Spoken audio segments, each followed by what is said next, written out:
Morning, dear aspirants. Today's session. First is National Commission for Women flags toxic work culture, zero post compliance at TCS office. So issue என்னன்னா மகாராஷ்டிராவில் நாசிக்ல TCS ஆபீஸ்ல they have not met the compliance of POSH Act. அதனால அதோட விளைவு என்னன்னா number of girls are affected. So POSH Actல கொடுத்த provisions கரெக்டா administer பண்ணாதனால provisions கரெக்டா கொடுக்காதனால so this much of women have been affected. So we have to read about the provision of POSH Act and about National Commission for Women. ரெண்டுத்தையுமே படிக்கணும் prelims ஆங்கல. So நடந்தது Nashik office TCS. So first about the case 9 FIR has been registered. So accused இவங்க தான் அப்படினு சொல்லி code பண்ணி 9 FIR register பண்ணிருக்காங்க. அது மட்டும் இல்லாம நேஷனல் கமிஷன் ஃபார் விமன் வந்து 50 சப்மிட்டட் ரிப்போர்ட் கொடுத்து 50 pages. என்னன்னா எப்படி நடந்துருக்கு இதெல்லாம் நடந்துக்க கூடாது. So they have not met the conditions of POSH Act அப்படினு சொல்லி ரிப்போர்ட்டை சப்மிட் பண்ணிருக்காங்க. எங்க CM of Maharashtra Patna sir. So now complaint mechanism accused protected. So accused இருக்காங்க இல்லையா அந்த accused வந்து வாதாடுறதுக்கு வக்கீல் வச்சிருக்காங்க right POSH Act we have to read about the POSH Act full form என்னன்னா prevention of sexual harassment of women at workplace which was enacted at 2013 என்னன்னா so women வந்து ஒரு work placeல இருக்காங்க they must feel secure அதுக்காக அந்த company எந்த கம்பெனில work பண்றாங்களோ அந்த கம்பெனி வந்து ஒரு சில provisions செஞ்சு கொடுத்தே ஆகணும் அப்படினு இன்ஸ்ட் பண்றது தான் இந்த POSH Act. So it was enacted on the basis of Vishaka guideline which was given by the court எப்போனா 1997 ல கொடுக்குறாங்க and various articles of the constitution has been upheld என்னன்னா right to equality, right against discrimination, article of freedom, right to life எல்லாத்தையும் எக்ஸ்பிளிசிட்டா கொடுக்குற மாதிரியான provisions உள்ளடக்கிய guidelines கொடுக்குறாங்க. அதுதான் Vishaka guideline. And based on that guidelines POSH Act has been enacted. ரைட்டா? So அது மட்டும் இல்லாம அந்த சீடா அப்படிங்கிறது என்னன்னா இன்டர்நேஷனல் லெவல்ல விமன்ஸ் பார்ட்டிசிபேஷன் இன் வொர்க் ஃபோர்ஸ்ல இருக்கணும்ன்றதுக்காக சர்டன் கைட்லைன்ஸ் கொடுத்திருப்பாங்க. அந்த கைட்லைன்ஸை இம்ப்ளிமெண்ட் பண்ற மாதிரியான ஆக்ட்ஸ் தான் அந்த POSH Act. சோ இந்த POSH Actல பிசிக்கல் கான்டாக்ட், வெர்பல் வேர்ட்ஸ், மனரீதியா பாதிக்கப்படுறது எல்லாத்தையும் சொல்லியிருப்பாங்க விமன்ஸ்க்கு சேஃப்டி கொடுக்கிறதுக்காக. First என்னெல்லாம் mechanism the POSH Act has been given for the companies. First வந்து இன்டர்னல் கமிட்டி அப்படின்னா என்னன்னா சோ ஒரு ஆபீஸ்ல ஒரு கம்பெனில 10 or அதுக்கு அதிகமா இருக்கிற மெம்பர்ஸ் இருக்காங்க அப்படின்னா that office should contain the internal committee. என்னன்னா அந்த கமிட்டில ஏதாவது ஒரு விமனுக்கான ஹராஸ்மென்ட் நடந்திருக்குன்னு ஒரு கேஸ் இருக்குன்னா அவங்க நேரா போய் அந்த கமிட்டில கம்ப்ளைண்ட் பண்ணலாம். அண்ட் அந்த கமிட்டில நாலேஜபிள் பர்சன்ஸ், விமன் ரைட்ஸ் தெரிஞ்ச பர்சன் இருப்பாங்க. அண்ட் அவங்க என்ன பண்ணுவாங்கன்னா இந்த விசாரிப்பாங்க. விசாரிச்சு அவங்க சின்ன லெவல்ல அட்ரஸ் பண்ண பார்ப்பாங்க. அப்படி இல்ல இஷ்யூ ரொம்ப மேஜரா இருக்குன்னா they would go for court. இதுக்காக தான் இன்டர்னல் கமிட்டி. லோக்கல் கமிட்டி அப்படிங்கிறது ஒரு டிஸ்ட்ரிக்ட்லயும் டிஸ்ட்ரிக்ட் ஆபீசர் இருப்பாங்க. அந்த டிஸ்ட்ரிக்ட் ஆபீசர் வந்து அத கரெக்டா வாட்ச் வச்சுப்பாங்க. கரெக்டா போயிட்டு இருக்கா அப்படின்னு வாட்ச் வச்சுப்பாங்க தான் district officer. Complaint time if an harassment incident occur அப்படினா occur ஆகுதுன்னா within 3 months complaint will be get on in suit. 3 மாசத்துல கொடுக்கணும். அண்ட் ஒரு சில சிச்சுவேஷன்ல 3 மாசத்துக்கு அதிகமா கூட போகலாம். சோ எக்ஸெப்ஷன் சிச்சுவேஷன்ல 3 மாசத்துக்கு அதிகமா கூட போகலாம். Right?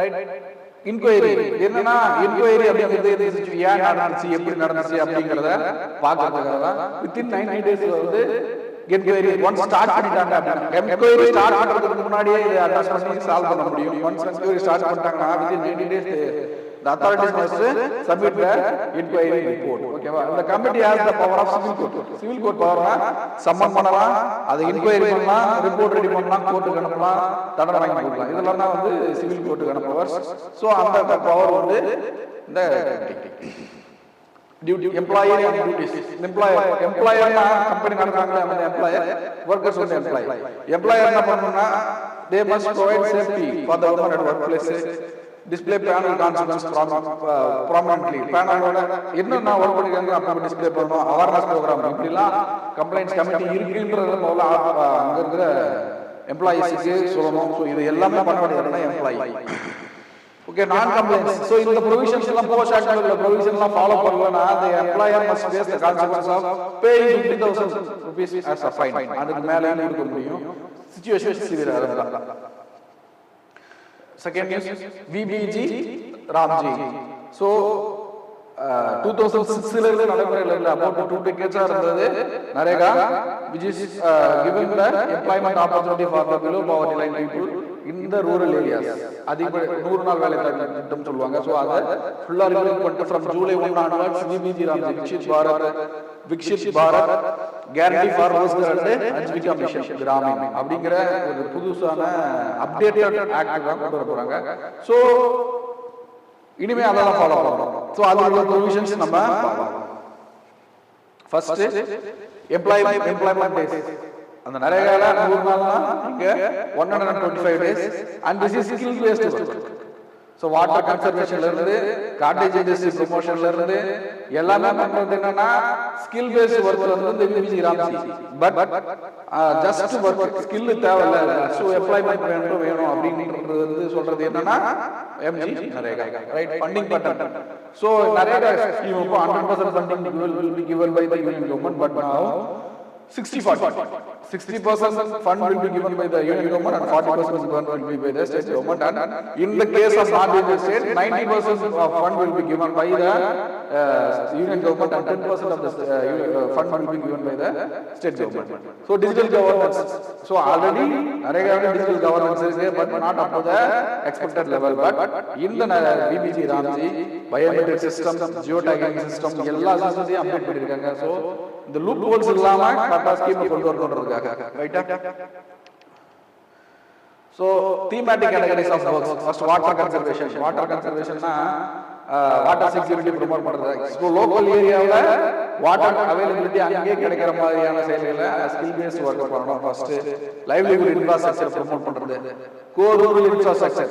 Rural infrastructure road displace ஆனத திருப்பி அத ரிப்பேர் பண்றது, கேனல் கட்டுறது, ஒரு பாலம் கட்டுறது, இந்த மாதிரியான ஒர்க் ஸ்கில் பேஸ்ட் ஒர்க் பண்றது தான் இந்த VBG Ramji. Right. Institutional framework வந்து சென்ட்ரல் கவுன்சில் உண்டு, ஸ்டேட் கவுன்சில் உண்டு, ஸ்டீரிங் கமிட்டி உண்டு. Steering committee will advise the how to run or on which way we have to run the VBG Ramji அப்படிங்கறது சொல்றது தான் இந்த ஸ்டீரிங் கமிட்டி.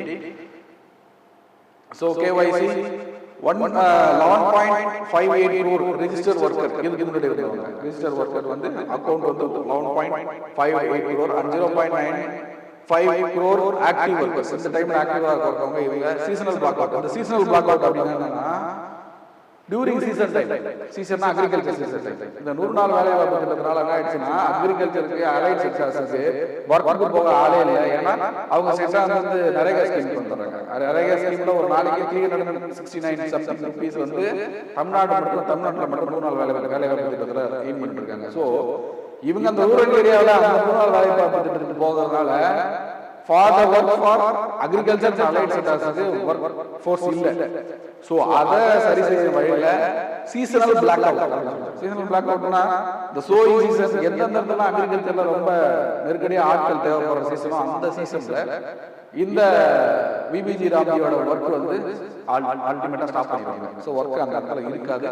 சோ அந்த time தான் சீசனல் பிளாக் அவுட் ஆகும். And then last data shows a slip in foreign spending by Indian tourists. So நேத்து நியூஸ்ல என்னன்னா நம்மளோட PM வந்து we should not spend much of money on gold and foreign tours அதிகமா use பண்ண கூடாது. we should not use vehicles வந்து அதிகமா யூஸ் பண்ண கூடாது. we have to go on the work from home culture எல்லாம் சொல்லியிருந்தாரு. ஏன்னா in order to maintain our remittance நம்மளோட forex currency-ய சேவ் பண்றதுக்காக. But RBI data has been relieved that என்னன்னா already 2 years அந்த ட்ரெண்ட் தான் போயிட்டு இருக்கு அப்படின்னு சொல்லி ரிலீவ் பண்ணிருக்காங்க. we have to read about the remittance structure and who is going to maintain that அப்படிங்கறதையும் பார்க்கலாம். சோ இது எல்லாத்துக்கும் காரணம் வெஸ்ட் ஏசியா கிரைசிஸ். வெஸ்ட் ஏசியால நடக்கிற கிரைசிஸ்னால தான் இது ஃபுல்லாவே நடக்குது. சோ டோட்டல் LRS அப்படிங்கிறது என்னன்னா remittance spending. So 26.4 billion LRS remittance வந்து இங்க போனது வந்து டோட்டல் அமௌண்ட் வந்து 26.4 billion and foreign travelனால போனது வந்து 15.3 billion. சோ இவங்க என்ன ரிப்போர்ட் பண்றாங்கன்னா ஃபாரின் டிராவல்னால போகிறதை விட இந்த HNI அப்படிங்கிறது என்னன்னா ஹையஸ்ட் ஸ்பெண்டிங் ஒரு இண்டிவிஜுவல், ஹையஸ்ட் ஏர்ன் பண்ணி ஸ்பெண்ட் பண்ற ஒரு இண்டிவிஜுவல் என்ன பண்றாங்கன்னா ஃபாரின் டூர்னால நம்ம ஒரு ரெமிட்டன்ஸ் அங்க அதிகமா போறதுல இன்ஸ்டன்ட் ஆன் இன்வெஸ்ட்மெண்ட் பண்ணால அங்க அதிகமா போகுது அப்படின்னு சொல்றாங்க. சோ ஒரு பர்சன் ஹையர்டு இண்டிவிஜுவல் வந்து ட்ரிப்புக்காக செலவு பண்றதை விட இங்க இருந்து போயிட்டு சப்போஸ் தாய்லாந்துல போயிட்டு ஒரு இன்வெஸ்ட்மெண்ட் பண்றதுனால தான் நம்மளோட அக்கௌண்ட் மணி வந்து அங்க போகுது அப்படின்றது. So we are talking about liberalized remittance scheme. Indian money foreign currency change ஆகி அங்க போகுது இல்லையா, அந்த ரூட் தான் liberalized remittance scheme. இது யார் பார்க்கறாங்க? RBI. ஒட்டுமொத்தமா சோல் அத்தாரிட்டி RBI தான் பார்க்கறாங்க. சோ annual limit என்னன்னா ஒரு வருஷத்துக்கு ஒரு இண்டிவிஜுவல் வந்து $2 லட்சம் வரைக்கும் அந்த மாதிரி ரிமிட்டன்ஸ் சென்ட் பண்ணிக்கலாம். நாட் எலிஜிபிள் என்னன்னா கார்ப்பரேட்ஸ், பார்ட்னர்ஷிப், HOV ட்ரஸ்ட், என்னன்னா இந்த பேர்ல அதிகமான மணியை சென்ட் பண்ண முடியும். சோ அதனால இன்னைக்கு நாட் எலிஜிபிள். பர்மிட்டட் என்னன்னா கேம்பிளிங் நாட் பர்மிட்டட் வந்து gambling, margin trading, lottery tickets இந்த மாதிரியான ஒரு ரெஸ்ட்ரிக்டட் செக்டார்லயும் நம்ம இந்த LRS யூஸ் பண்ண முடியாது. சோ வேற எதுக்கெல்லாம் யூஸ் பண்ணலாம்? Medical purpose, gifts, studies purpose, இதுக்கெல்லாம் நம்ம அந்த லிமிட்டை வச்சிருக்காங்க, பண்ண முடியும். Right. Tax collected at source என்னன்னா ஜெனரேட் ஆகுது இல்லையா, மணி ஜெனரேட் ஆகுது ஒரு சோர்ஸ், அந்த சோர்ஸ் ஜெனரேட் ஆகுது டாக்ஸ் கலெக்ட் பண்ணுவாங்க. இங்க இருந்து அந்த டிரான்சாக்ட் பண்றதுக்காக தான் இல்ல, எங்க ஜெனரேட் ஆகுதோ அங்க எவ்வளவு மணி வருதோ அதை கலெக்ட் பண்ணிடுவாங்க. அதுதான் TCX. எஸ். RBI ரோல் என்னன்னா RBI ஒட்டுமொத்தமா ஃபண்ட் ஃப்ளோ மெயின்டைன் பண்றது யாருன்னா RBI under the act FEMA foreign exchange management ஆக்ட்ல இருக்க ப்ரொவிஷன்ஸ் கம்ப்ளைண்ட்ஸ் பண்ணி இதை மெயின்டைன் பண்றது RBI. YLRS மேட்டர்ஸ் அப்படின்னா அதிகப்படியான ஃபாரின் ரெமிட்டன்ஸ் போகுது அப்படின்னா நம்ம இந்தியாவில் இருக்கிற money flow, own money circulation வந்து தடைபடும். நாம் எப்போ வந்து நம்மளோட இந்தியன் ரூபிக்கு வேல்யூ அதிகமாக இருக்கோ அப்போதான் இங்கிருந்து எக்ஸ்போர்ட் வந்து அதிகமாக போகும். ஸோ நம்மளோட கூட்ஸோட டிமாண்டை பொறுத்து நம்மளோட currency demand இருக்கும். So in order to increase our currency demand, we have to increase the demand of our own products. அதனால தான் நேற்று நியூஸ்ல வந்து ஸ்வதேசியை ப்ரோமோட் பண்ணியிருந்தாரு. So my question, the report notes a complete absence of any formal complaint mechanism at workplace. Discuss the importance of grievance system in preventing sexual harassment. So ரெண்டு பக்கத்துக்கு போஷாக்க பத்தி ரெண்டு பக்கத்துக்கு 150 words கேள்வி போட்டு கண்டிப்பா தெரிஞ்சுக்கிறோம். Thank you.